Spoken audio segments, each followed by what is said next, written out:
Nobody cares, but I have some announcements to make before the video. 1. Me and my friends have a podcast. It's called Nobody Cares, But We Play D&D. We literally just set up a microphone and record our D&D sessions. It's very bad. Don't listen to it, but actually do if you want to. There's a link in the description. 2. Me and my friend Han, she's in the podcast, made a TTRPG system called Phantom Spark. It's about ghost hunting. It's like Phasmophobia in D&D, but it's not D&D. It's also absolutely free. You can check it out on Drive-Thru RPG. There's also a link in the description. Okay, onto the video. Also, ignore that this is going up on April Fool's Day. This is not a joke, I'm sorry.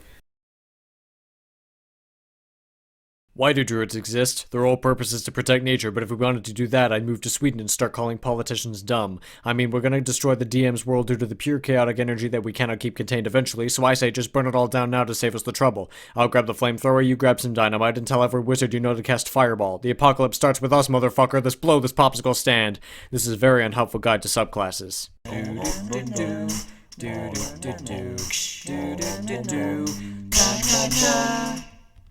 Protectors of the natural world we're gonna burn down in a second, and caretakers of the animals we're gonna ruthlessly murder because they looked at us funny. Druids serve no purpose other than being called furries just because of their wild shape. I didn't say it was incorrect, I just said that it happens. Anyway, druid subclasses are organized into circles, which are apparently groups of druids that get together and talk about nature stuff in places like stone circles or forest glades.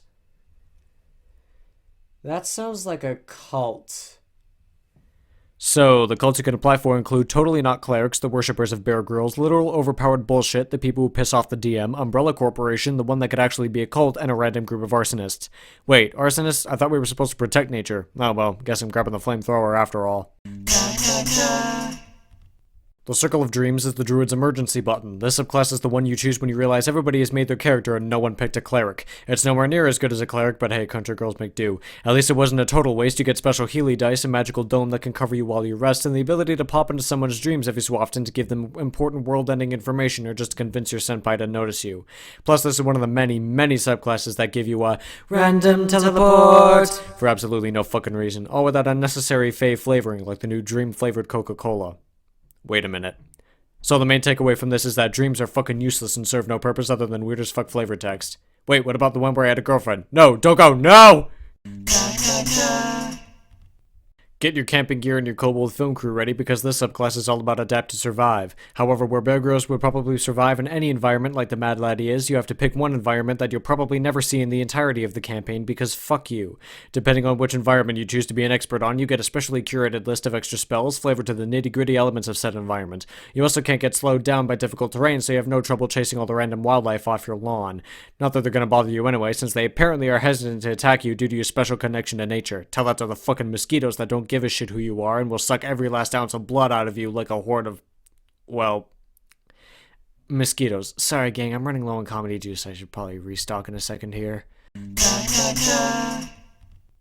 Overpowered bullshit alert. This subclass is fucking overpowered bullshit. How many times can I say overpowered bullshit? Not enough, apparently. Not only can you suddenly wild shape as a bonus action, but you ignore the challenge rating restrictions on your wild shape as well, meaning you can turn into a fucking direwolf with 3 times your measly shitty little hit points and tear people to fucking shreds at level 2. But no, we're not done yet, because at level 10 you can expand both uses of wild shape at once to turn into a fucking elemental, because why the fuck not? This opens up a huge can of worms that I'm not going to go into about how to break D&D and explode your DM's brain. Seriously, this shit gets so overpowered so quickly, it's a wonder that I've never played a druid before. It makes it even harder to understand the amount of hate people gave Marisha while playing Keyleth. It's hard to be fucking overpowered bullshit and still be a fun character, alright? Give her a fucking break. Jesus. Welcome to the druid equivalent of the cleric's grave domain, aka the subclass you pick if you want to piss off your DM. Sure, you can place down a neat totem to help out your allies with either discount barbarian juice from Trader Joe's, adrenaline shots to make people see better because everyone's fucking blind apparently, or a fucking unicorn healing grenade because that absolutely makes sense. Thank you, wizards, for informing us that this is indeed a thing that makes sense. But the fun doesn't stop there because the rest of your features have to do with the multitudes of summoning spells the druids get. From making your summons harder to kill to making a summon spell activate upon you being fucking dead, you are the sole reason why combat takes 5 hours and the DM hates their life. Ever wanted to reenact The Last of Us? Well, you're in luck. The Circle of Spores, aka the Mushroom Men, allow you to attack people with airborne spores whenever they come close to you, like the one guy in high school who hasn't put on deodorant in months, except way worse because your invisible stench cloud can actually kill people. Speaking of which, when something dies near you, you can shove some spores into it and make it your own personal zombie friend for an hour. Whether it be a friend's pet, a random enemy, or your ex-girlfriend, you can reanimate it and actually might not want to touch that last one. However, later on in levels, your own spores infect your brain to give you those special feelings and protect you from critical hits. I was gonna make a remark about how you shouldn't do drugs, but maybe there is a benefit to scarfing down hallucinogens. The more you know. Time for the most culty of cults, the Circle of Stars. Induction into this circle gives you a free star mat to watch for when the one who waits sends us signals from his divine prison. And for your new wild shape ability, you just get to become a constellation because we couldn't come up with anything cooler. Let's face it, this ability is the most random shit ever. You can become one of 3 constellations. A stupid dude with a bow that does less damage than most of your spells you have. Pretty much just the goblet of fire that can give your healing spell some extra juice. No pun intended. Actually, screw it, yes pun intended. Or you can be a fucking dragon. That can only make you wiser and not actually give you dragon powers, because Wizards of the Coast decided you don't deserve to be a dragon, not with all the ways you've min-maxed and broken the rules and just generally been a massive headache for the DM. Fuck what I said at the beginning, these aren't cults, they're different ways to give your DM a fucking brain tumor. Now this is a cult I can get behind. Extra fire spells, a bonus to my healing and fire damage, and my own personal fire elemental? Sign me up. Instead of wild shape, your wildfire spear can do numerous things, like teleport people around the map, help cast your spells from farther away, sacrifice itself to revive you because fire creates new life and all that jazz, and take fiery shits on people. And not just any fiery shits, we're talking the bathroom destroying I had Taco Bell for lunch and Chipotle for dinner and washed it down with some laxatives kind of fiery shit.